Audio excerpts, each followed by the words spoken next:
there was Brady material June the 10th that was not captured in the transcript and not provided to us. All right, let's hear it. Ms. Bumpus coming up, and Ms. Bumpus has basically, I think, been in court all morning. Is that right? Okay, come on up and take the stand. Sure. Ms. Bumpus, would you please stand and raise your right hand? Do you swear the testimony that you're about to give today is the truth, the whole truth, and nothing but the truth? Yes. Okay, please be seated. Would you please state your name for the record? Kayla Bumpus. And what is your relationship with respect to Mr. Copeland?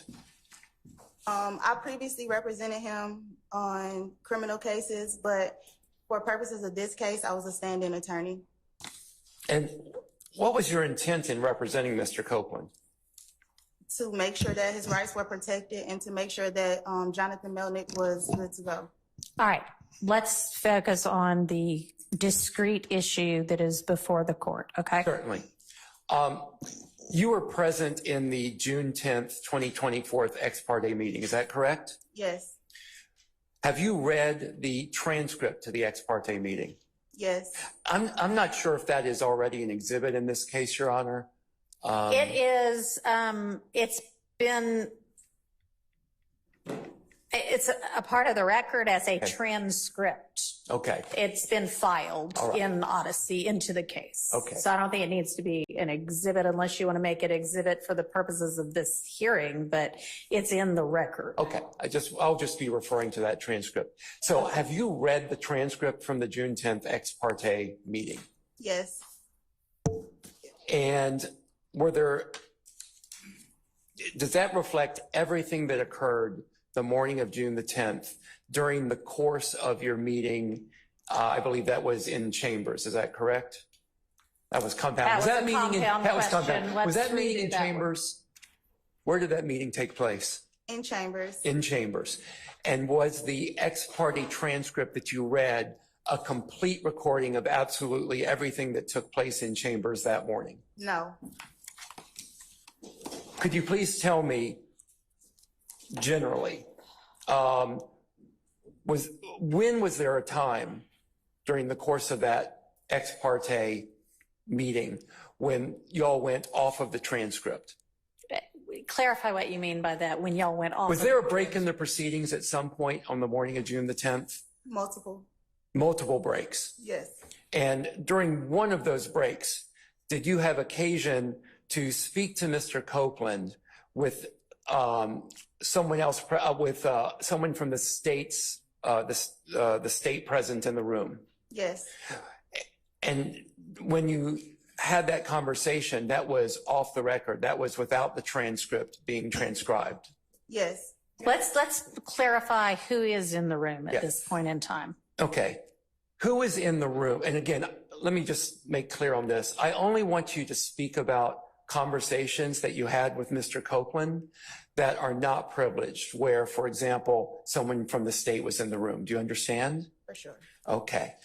When there was a portion of that meeting that was not recorded on transcript, who was in the room? Myself, Mr. Copeland, and Simone Hilton. Who else? If anyone. I don't know, all the deputies. But were there deputies in the room as well? Yes. Do you remember how many? 4. Okay. Anyone else other than the deputies and the 3 people you just named? Investigator Hamilton and maybe another investigator from the state. Okay. Approximately how long was that? Hang on a second. Was the court reporter in the room? I don't know. I don't recall. I can't remember.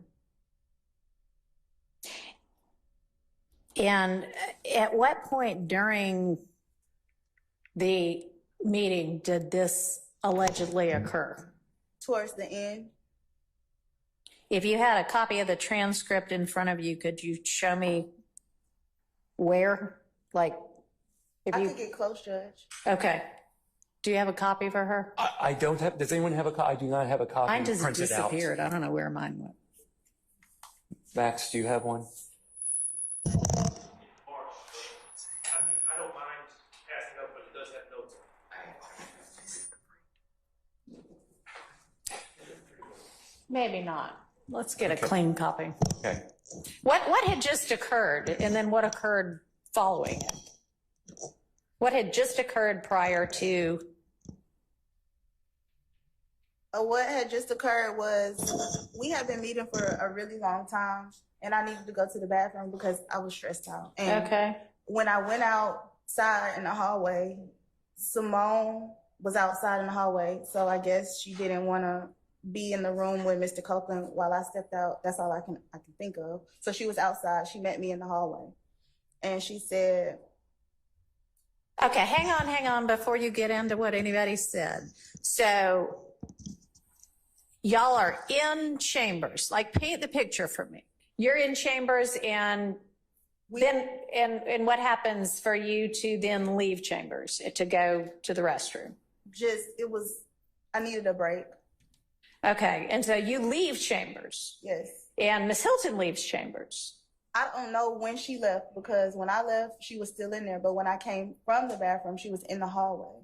Okay, when you left chambers to go to the restroom, who was in chambers at the time that you left? Mr. Copeland, the deputies that were with him, about 4,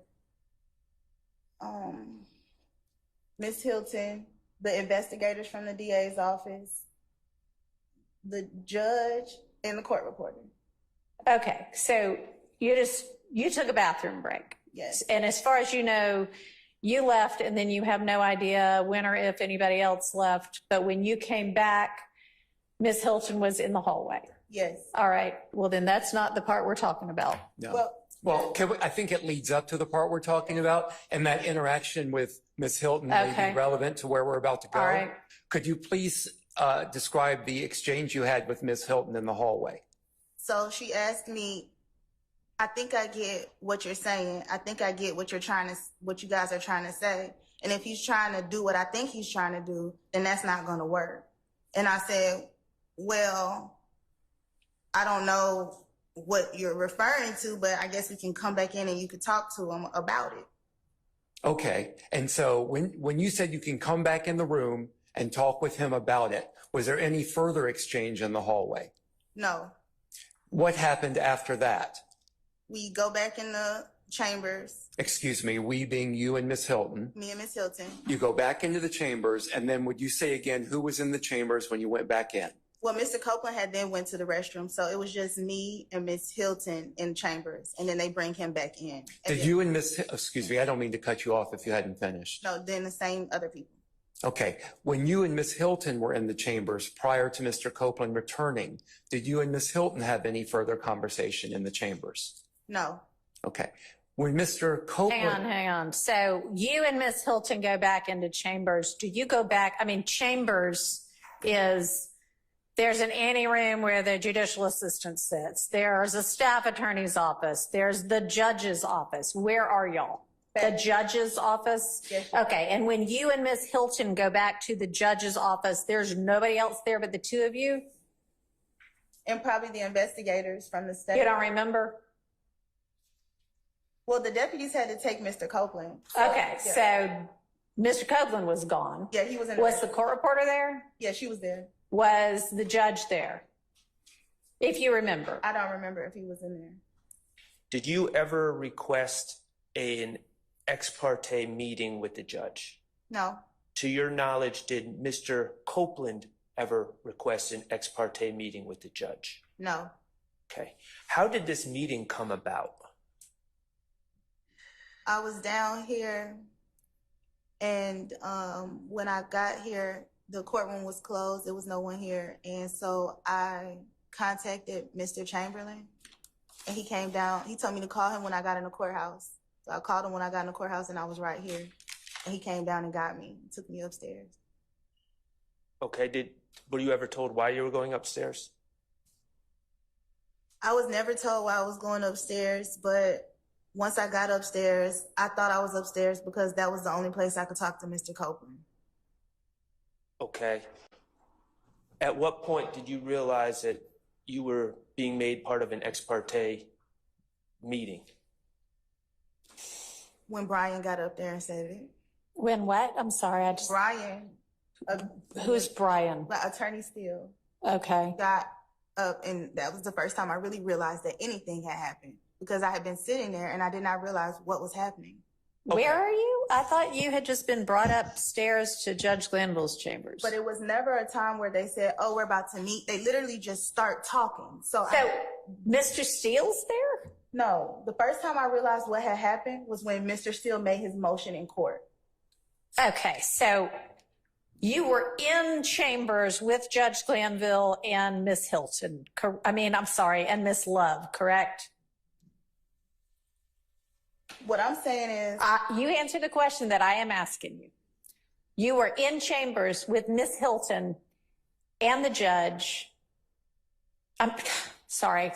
There are two different parts to this ex parte. You were in chambers with Miss Love and the judge and a court reporter, and y'all had conversations, correct? yes, Okay. And you were aware prior to that morning that this case was being tried, correct? yes, Okay. And you were aware that Miss Love was a member of the prosecution team, right? yes, And that Judge Glanville was the presiding judge at the time. yes, And that there were defense attorneys on the other side of the case, right? yes. Okay.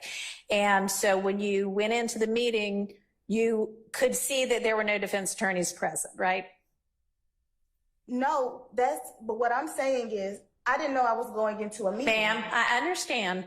Answer the question I asked you. You could see at that point in time that there were no defense attorneys present in the chambers, correct?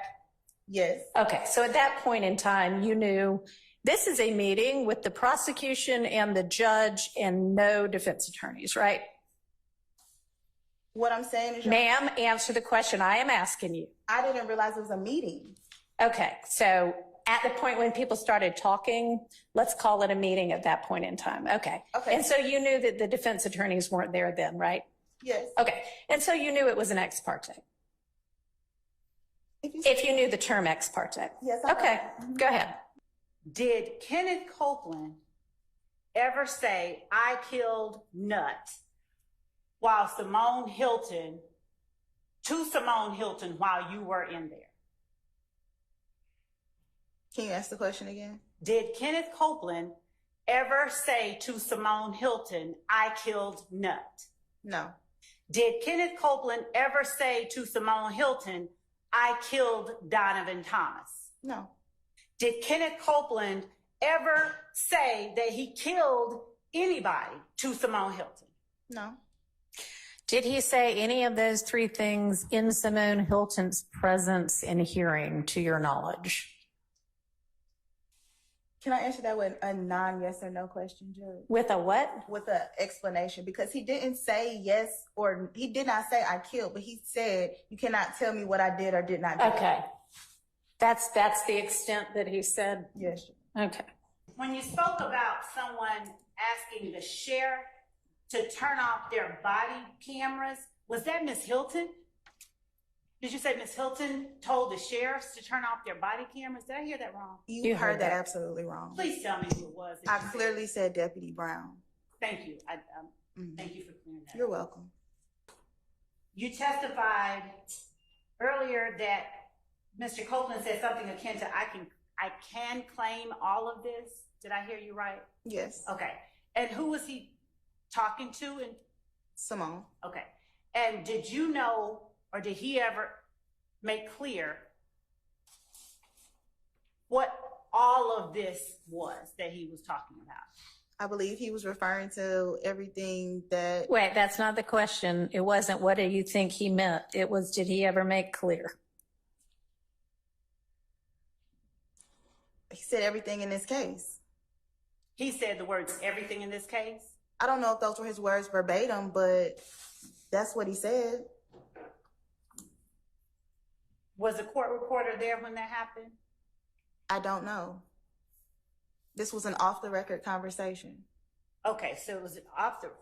So when what about his words? What words did he say that makes you now say that's what he said if you don't remember exactly how he put it? I said I don't remember his words verbatim, Right. but I was there, and he said I can claim all of this. I can take all of this. That's what we were talking about. We were talking about this case. Okay. Is what you just testified to the extent of the words that Mr. Copeland spoke regarding claiming something?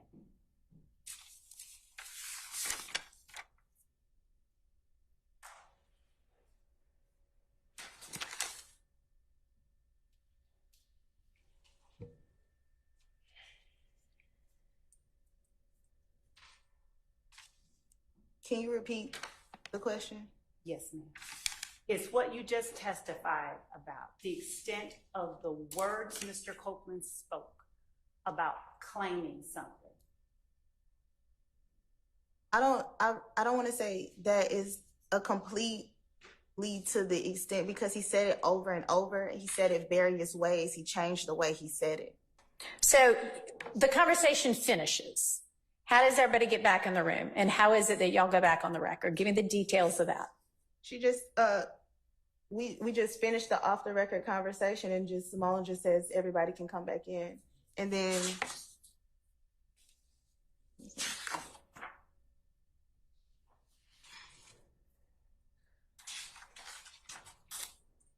okay, wait, Judge, I'm sorry. Mm-hmm. It's actually, Your Honor, does the court mind if I sit? Go ahead. I would say that the conversation actually happened around page 46, 45. 45? Okay. I say pretty much, I want to get what she just told him about what he cannot go to jail for. Okay. Because the whole point of the off the record conversation is he's trying to figure out, can he go to jail for lying? Mm-hmm. And so I'm trying to get back on the record that she says that she's not going to prosecute him for anything other than one thing. Okay. Okay. And so y'all have had, the three of you have had this conversation. Judge is gone. You can't remember whether the court reporter's there or not, but then what happens? That's what I'm saying. That's on page. So then you say, I'd like to get this on the record, or, No, we go back on the record. okay, so how does that occur? No, she just says, let's go back on the record. Simone. So Ms. Hilton says, let's go back on the record. Yes. So you don't say, I want to get this on the record.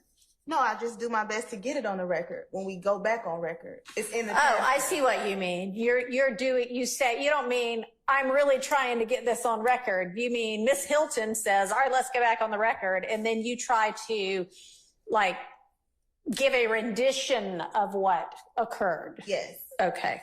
At that point, was the court reporter taking down anything? No. And at that point,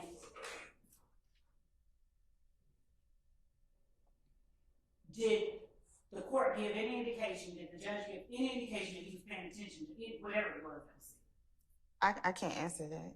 Did he give any indication? Did you see any indication that he was paying attention? I can't answer that. Yeah, you can. I don't know. I wasn't paying attention to him. So no, as far as you know, he gave no indication. She's asking from your personal observation. Answer it as to that. That's what she's asking you. I would have to say no, but I would also say I wasn't looking at him at all. All right. Does anybody from the defense side have follow-up questions for Ms. Bumpus? I have just a few, Your Honor. Okay. In your cross-examination, you said, quote, she says she is not going to prosecute him for anything other than that one thing, unquote. What is that one thing? I can't answer that. I can only assume it would be the unaliving of Donovan Thomas, but those are the words that she chose to use. When you say unaliving of Donovan Thomas, what are you referring to? I get him being killed. So we back, man. Top of the morning, top of the week, all that. Day 105, YSL, Young Thug, Rico, and boy, it's getting messier and messier, bro. Not that any of us are really surprised, but it was kind of surprised to see a couple people take the stand today, and one of them being the former lawyer, I guess stand-in lawyer. We'll get into the main lawyer in another video coming up. Kayla Bumpus for YSL Woody or Woody. You know. So to my knowledge, she didn't even know that she was going to testify today. Verbatim words out of her mouth. She didn't know that she was going to testify today until the judge said, "Hey, you know who we need to get out here? Miss Bumpus herself." So it's kind of impromptu. To be honest, I think she tried her best to not incriminate or to just stand on the same story. They put pressure on her. When I say they, I mean Miss Love and the judge. Why was the judge acting like she was cross-examining her? Beyond me. I'll be honest. Judge Whitaker, like I said, even though she's fair, she's a little bitchy. Well, I think most of them is, but I think she just want a straight, direct answer. She don't like to play the roundabout game. So when did you do this? Well, I went to sleep at such and such. No. She wanted the direct answer. When did you do this? What time was it? What, you know, so those roundabout answers from not only Kayla Bumpus, the prosecution, whoever, she ain't going for it. You know what I mean? Judge Whitaker is not going for that shit. She getting on you. Seeing how she was talking to excuse me. How she was talking to Miss Bumpus. She not the judge to play with. I'm just gonna put that right there. Overall, I mean, like I said, I think Kayla Bumpus did the best she could to not really, you know, make the defense look crazy and to, you know, align everything alongside of the story of the ex parte meeting. Do I think that she was holding back? Yeah, I'm not gonna say she lied, but she definitely held back. You know what I'm saying? But another thing I want to, you know, enlighten y'all to is the term Brady material. We keep hearing this Brady material, and I got an exact definition. So this is what Brady material is. You know what I'm saying? It's basically like new evidence, random hidden evidence type. You know what I mean? Whether it be verbal or whatever it be, that can affect the case and affect, you know, the guilt / innocence. That everybody's not privy to. You see what I'm saying? So that's basically the definition of that. I want to say, I mean, Miss Kayla Bumpus did whatever she could, I guess. You know, I mean, she did hit a couple of them I don't recalls, but maybe she didn't recall. You see what I'm saying? But she was representing Lil Woody. You know what I'm saying? He'll recall a lot of shit. But y'all let me know what y'all think so far, man. This is a crazy, crazy day. This shit is really turned to a movie, man. Y'all let me know what you think, man. Like, comment, share, notification. I'm going. Yeah.